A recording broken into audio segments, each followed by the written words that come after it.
This is probably gonna be the fastest review ever probably done in the longest time since the creation of this channel.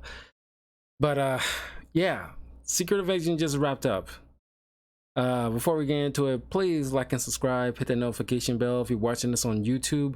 If you're live on Twitch, of course, like, follow, subscribe. You can follow me on my Patreon, Instagram, Twitter. Links are in the description below. And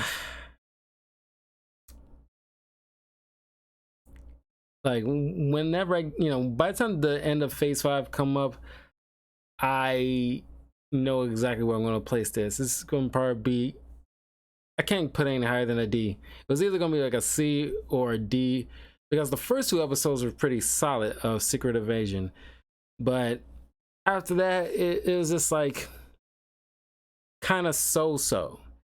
Now this is kind of weird, given the fact that this is the same company that made something like Captain America the Winter Soldier, which is like a quintessential blueprint of how to make a spy movie inside like a superhero genre. And it did it so well, and you think that can be kind of like copy and paste in some shape or form, where it's like, where do y'all drop the ball? You got like, characters, great actors involved in here, and like Emilia Clarke, who plays, if you remember, Talos from Captain Marvel, is still like working with Fury for the sake of the Skrulls.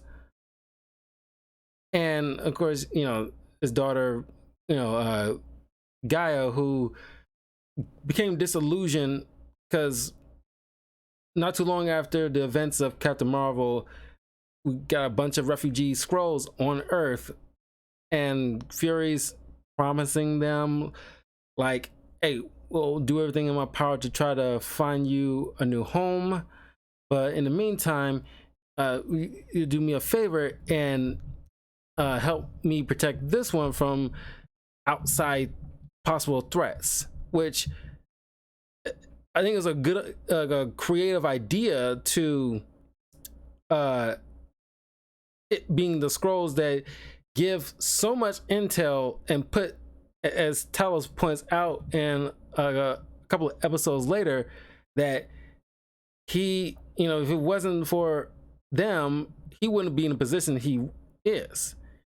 He wouldn't have been director of SHIELD. He wouldn't have got promoted so fast, because like, how else do you think anybody could, like, only you knew certain things that nobody else would have known? And that is a fair point, and that was a very creative move to explain how Fury is always a step ahead of everybody. He had solid intel with people who can easily disguise themselves as anybody. Of course, he shows up on Earth while he was on Saber after the events of Spider-Man Far From Home, and while working on Saber, which should have been called Sword. Don't know why that is. Probably some kind of copyright issue with the name, which is so freaking weird. You're Marvel, you own every doggone thing at this point. Anyway, he comes down to Earth and realizes there is a coup going on inside the Skrull population. Some of them being led by this guy named Gravik, who, for a villain, I won't say he's bland, but it's like he doesn't really kind of like shine or do anything that kind of stands out. He's kind of like very paint by numbers villain, which is a lot of people's complaint with a lot of Marvel villains, where I don't know, you got somebody like Loki, Thanos, Killmonger, Purple Man, Kingpin, and you give us something like MODOK,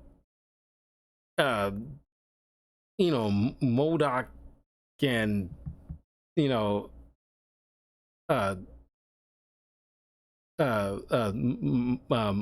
Malekith and Gravik, and these guys are just so like either from bad to bland.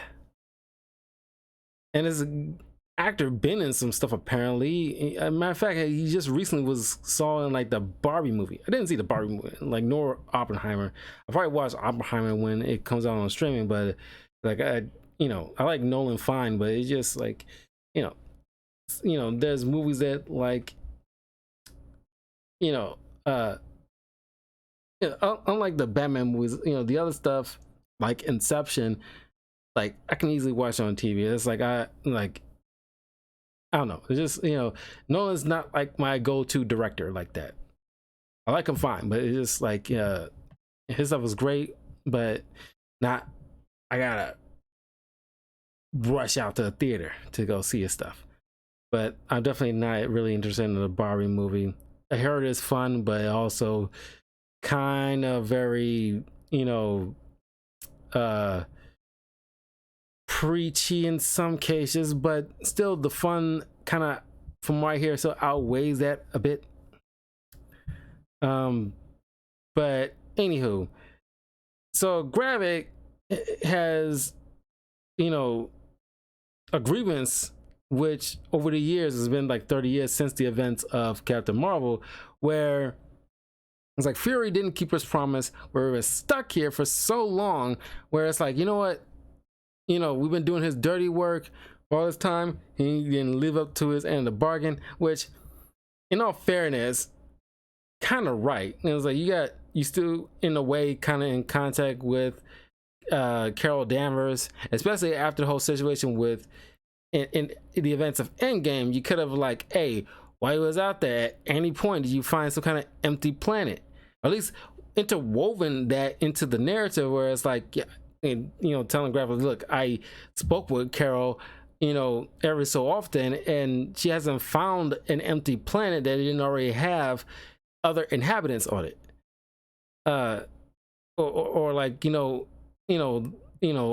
planet was able to sustain life in general, and she's still looking, and she's only one person, even though she can travel for light years or pretty quickly and through the galaxy. It still will take time, and so far she hasn't found like a livable planet that doesn't already have other inhabitants on it, like something like that. But it was like, well, reading on the surface, it seems like, oh well, you just completely abandoned that your end of the bargain, because you was pretty much like getting like free intel. Then like things kind of, because like I said, the first two episodes were really solid, because they actually not only you show Martin Freeman, which shows like, oh my god, like he was a Skrull, and like when did he get swapped out? And that's like a big mystery with, because like I said, spoiler, Rhodey gets seen as he was replaced too. And given the fact that you see him come out of the pod at the last episode wearing like a kind of like a hospital nightgown, you're wondering, was this after the events of Civil War where he got replaced? Because I always thought like, oh no, it had to be at some point around Falcon and Winter Soldier where he probably would have got replaced, because that during the events of Infinity War and Endgame, that had to be him, like him, because whenever a Skrull is hurt seriously, mortally wounded, or just plain old unconscious or dead, they automatically revert back to their Skrull form. That during the events of it was during the events of Civil War, you see him pass out when he fell from the ground. But I swear there's been other cases since then, from like Infinity War and Endgame. It had to be. It's been a long time since I've seen those films. I think the last time I saw them was like probably would have been like early 2020 or late 2019. uh but I could have sworn that, you know, Rhodey was knocked out at some point along those lines, and he never reverted or anything like that. So I might be wrong if that was the case, because I don't know. It's like you have like Scroll Rhodey this whole time helping in the events of Infinity War and Endgame. So that is kind of left on the table, which I imagine that kind of would pick up during the events of Armor Wars, if or when this whole writer strike thing gets settled. Because, you know, not only they, you know, dealing with the whole issue with like AI and like these big wigs really screwing the writers and now, you know, actors involved that isn't like top tier like A-listers. Yeah, that's a problem. Yeah, and like what they're doing was extremely scummy. But then the whole situation, the AI usage just to save a fucking buck is so just greedy. And of course, I'm not sure if it was like a rumor or confirmed, but I'm pretty sure it's confirmed that like AI was partially responsible in the opening credits of Secret Invasion, which is like a problem in of itself. Of course, there's still human hands involved when this was being created months or years ago. I was, you know, debating whether or not to even like review this, but since I'm not like a part of SAG, and not getting paid to like promote this or anything like that, so I'm pretty much safe. But you know, hopefully, like, you know, writers and actors will, especially given the fact that I'm an actor but not part of SAG or anything like that, like I just hope this kind of stuff gets resolved. So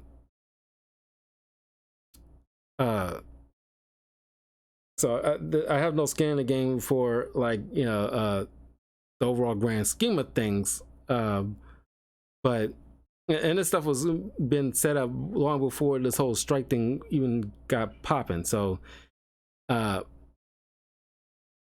so as far as anything like new content during this whole strike thing, I probably won't be doing that. Luckily, there isn't nothing for me to worry about. Well, if it carries on past, which hopefully it doesn't go carry on past the whole point with Blue Beetle movie, because if that is the case, you know, I probably won't, you know, do a spoiler review for Blue Beetle movie, because hopefully it'll be solved before the Marvels movie comes out.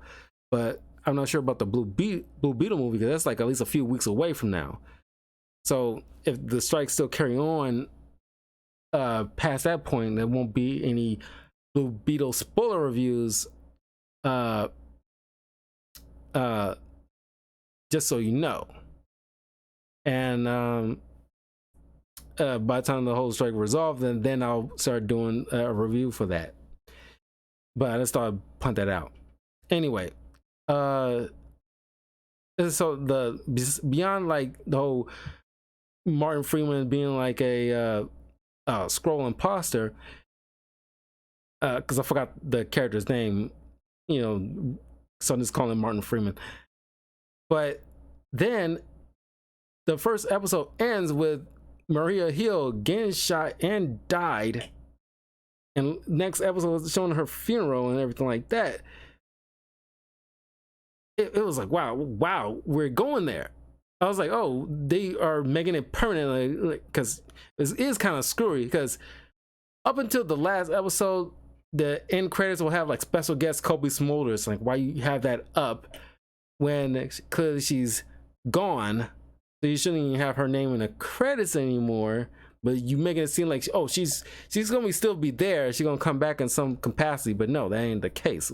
That is weird. But I was like, oh, people gonna be seriously dying, and it stick this time. There's no stepping any fingers to bring anybody back from the dead. So, but then like things, you know, after episode 3, things kind of gets shaky when it comes to the narrative. You see like Emilia Amelia Clark, who people have been so curious how she will be in this film, not film, which people think it should have been a film, which is ironic because they said the same thing about Moon Knight, but I think Moon Knight was pretty good as a TV show by and large. I think Falcon and Winter Soldier probably would have been best as a film, but it's probably up to the discretion of Kevin Feige and the other head honchos, you know, where they feel like something is enough for a film or a TV show. But yeah, I kind of agree that Secret Invasion probably would have been best served as like a movie. Even though we do get awesome scenes with Don Cheadle and Sam Jackson, and it's like you really get to see Don Cheadle really stretch his acting chops because he is a great actor. And from the previous films, we see that here and there, but it's really, you don't, you know, get like the meat and potatoes of his skills. So that is pretty dope. Because it's Skrull Rolly that ends up firing Nick Fury after it's suspected that, oh, Fury killed Maria Hill and started a terrorist attack in Russia, and you know, now he's on the lam and people blaming him. But you'll think at this point, you know, Fury's, you know, more focused on trying to like avenge Maria Hill and everything like that, but that's, you know, I don't want to say he forgot about that, but he's kind of, you know, his focus kind of shifts. Because then you figure out that, oh, he's married to a Skrull. And she kind of like, when, you know, living on his planet, she met this woman that she took the appearance on because she was like, you know, I don't know, she died with cancer. And, you know, she made a promise to her that, you know, oh, you know, you'll still be a daughter to her parents, you will bury her ashes at the sea, and you will, you know, love and never hurt Nick Fury. If you are so in love with this man, don't hurt him. And that's all I ask. And she pretty much kept that promise. And then once Fury realized that she was at the time secretly working for Gravik, but not, you know, really believing in the cause and doesn't really want to hurt her husband that she in love with for all these years, and they had this kind of Mr. and Mrs. Smith thing going on, and they never really try to take each other out. It was very sweet. And of course, Gravik's plan is to, you know, not only take over the planet Earth and cause like infighting between the humans, but they also want to create themselves as Super Skrulls. But they dropped the name Super Skrull, which I kind of butthurt because I really want to be because the Super Skrull is one of my favorite super villains in comics. I would love to like portray him in some capacity, either like live action or animated property or something like that, because his powers are very dope. I love like characters like Amazo or Super Adaptoid or, you know, Super Skrull. They got like, you know, characters that can, you know, composite other heroes' powers in a way that makes them super deadly. But you learn that, you know, during like a bout of like, you know, the first Avengers film, and then after the events of Endgame, and, you know, after events like what happened like a Dark World, Thor: The Dark World, all these little kind of fights that happen on Earth, and there's like, you know, blood and severed limbs or whatever left behind in these great battles, and the, you know, Skrulls in the skies scoop them up. It was supposed to have been like for Fury to keep like, you know, safe, safety wise, but Gravik, you know, managed to get a little bit of samples so he can modify himself, like with the Extremis stuff from Iron Man 3, so he can heal himself quickly. Some of Groot's powers, but then eventually, like, you know, some Hulk, limited Hulk abilities too, and, you know, Captain Marvel's, you know, stuff, because this big machine that, you know, encompass the DNA of other people into them. I wish they kind of elaborate on how all that worked. But now Fury working with Talos was, I like the whole buddy cop thing they got going on. It was really good, and their back and forth is hilarious, especially when they get in like an argument, and then realizing he needs Talos. He comes to Talos as he's eating lunch. It's like, how about you, like, say the words. I want you to say I'm sorry and you need me, because then like on the ride there, he's talking about all the stuff that the Skrulls did for him to get him this kind of position. It's like, like, why we stop? Because we're here. Because you're too busy, like, patting yourself on the back and all this other stuff. It was really funny.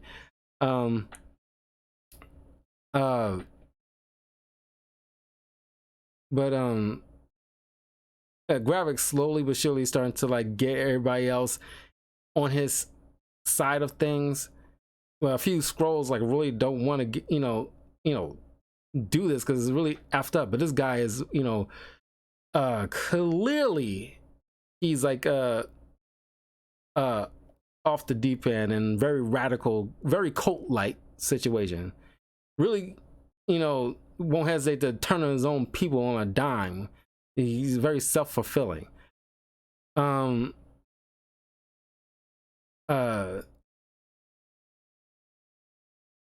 They they plan on having like all these different countries like Russia and America that attack each other, so to start like World War III essentially, and plan on attack the president's motorcade.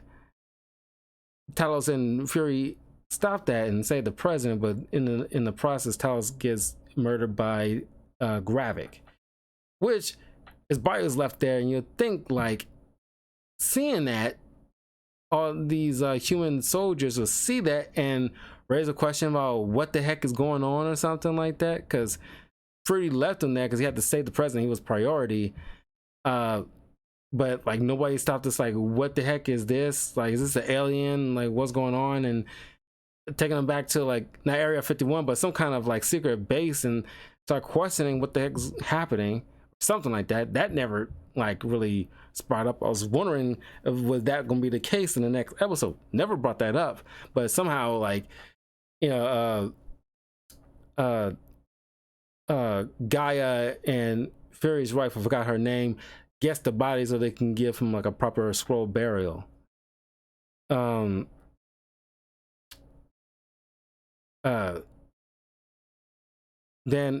and there's this woman, I forgot her name, this British lady who has that kind of, she could play like an awesome Granny Goodness with that kind of attitude that she brings.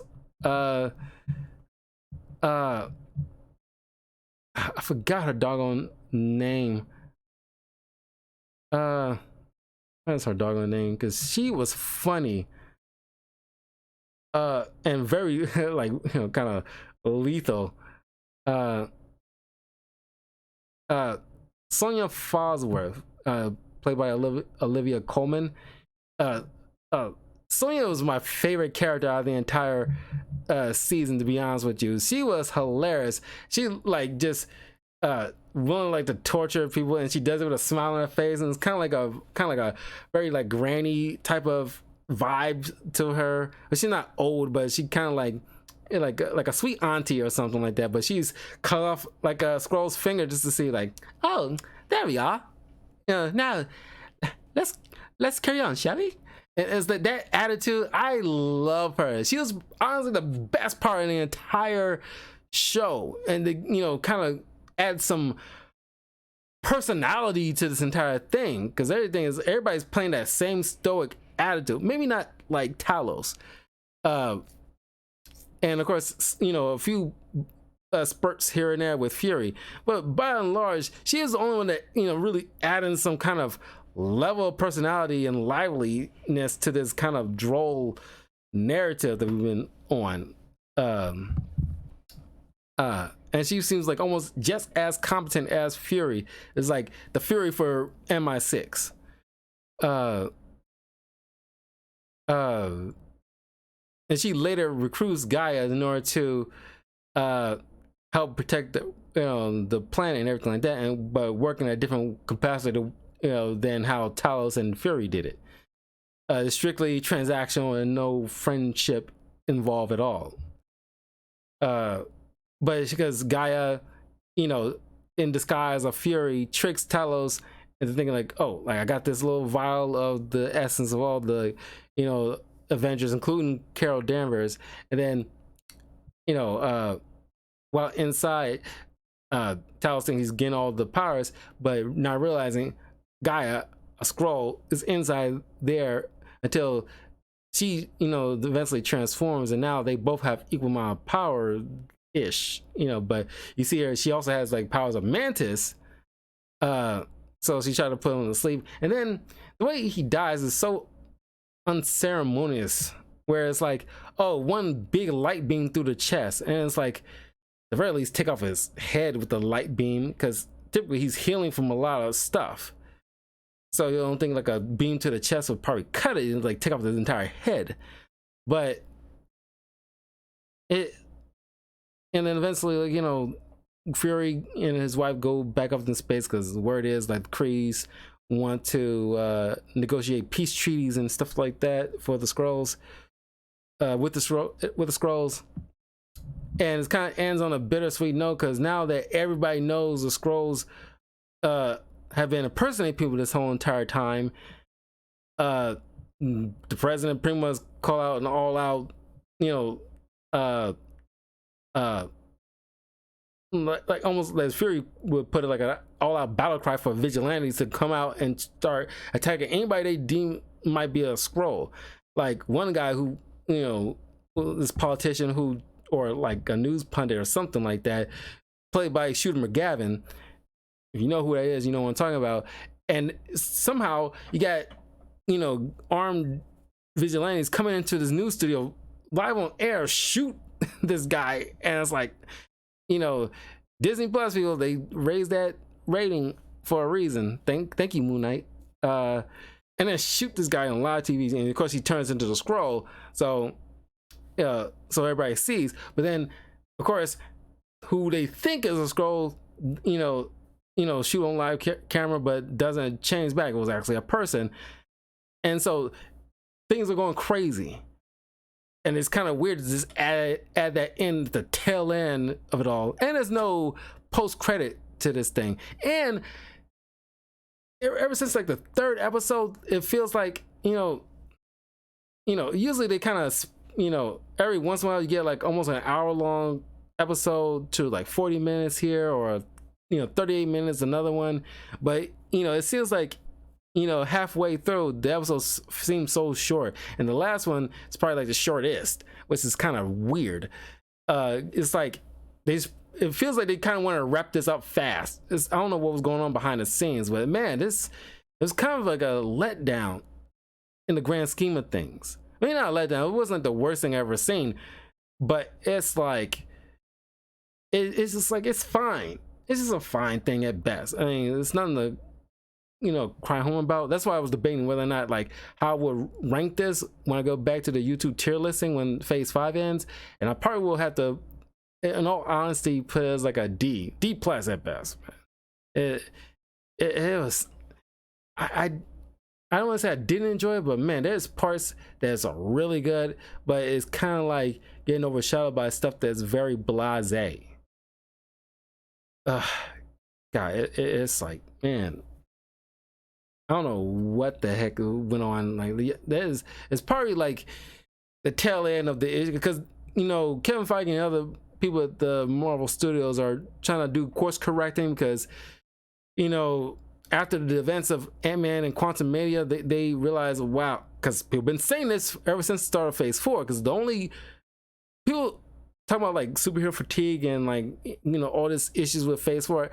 Phase 4 is fine. There's a lot of stuff, as I went through in my discussion video on the channel about Marvel Phase 4 and all the good stuff that was in it, because there's been some good stuff in it, you know, I think like, you know, Thor: Love and Thunder is probably like the arguably the worst one, but that's mostly because, you know, Taika Waititi kept drowning us in unnecessary amount of comedy, which is kind of like half of which wasn't really all that funny. But there's some good, you know, stuff inside Phase 4. I'm not gonna hash it out again here, but you just watch my video talking about it. You'll see my point. But the biggest issue, I think it was probably more glaring, is the fact that they prioritize quantity over quality. And that was the problem. And I think we're just seeing the last remnants here in Secret Invasion, where they kind of sacrifice, you know, some of the quality for, you know, over like, you know, trying to get us more content as much as they possibly can. And it's kind of affecting the visual effects artists who try to make this stuff look good, where they kind of spread thin, and some stuff, you know, corners get cut because, you know, they're spread too thin. But you kind of should have caught on to that halfway through Phase 4, and try to fix all that, especially if you're, you know, there's like, you know, normally there's always kind of, you know, editing and rewrites and reshoots and stuff like that. During those periods, you could have like take a step back, like, okay, we kind of need to like hold on the next project until we kind of like regroup and stuff like that, so that way we don't feel like we're drowning our, you know, viewers with too much stuff, because this is way too much, because they almost seem like they have to go to almost every other month to a new thing. If I'm exaggerating about every other month, but you know what I'm talking about. It's like, it's too much, especially on Disney Plus. It's way too much, and our quality is getting sacrificed. Now that, you know, after Quantumania, they're like realizing it and they doing something about it now. But I think Secret Invasion is probably the last time you'll see the effects of that lack of quality. And I think by the time the Marvels comes out, they'll probably be like a lot better, and, you know, stuff moving forward beyond that, it'll be like, oh, we'll see a shift moving forward. Anyway, that was pretty much Secret Invasion. Like I said, that was like, it's gonna be quick. I honestly, it's probably the first that I could think of TV show in Marvel Phase 5. Yeah, it was definitely Phase 5, because, you know, TV shows in Phase 4 are like, I didn't hate. I think, like, you know, they kind of dropped the ball on a couple of them, but I don't, you know, hate them like that. I think Secret Invasion is probably the one that was very dipped in quality for me. It's not the worst thing I've ever seen in my life. That's why I'm putting them in like a D ranking. But man, it is like, this is not good, man. You like Marvel, you know better. You know how to do this. You've been doing this for 10 years. You know, you made the blueprint. There's no excuse, really. But anyway, I will see you guys tomorrow for the wrap up of Independence Day movie month with Forrest Gump. And I just put out some new like X-Men comic with the spoiler review of the Dazzler comic.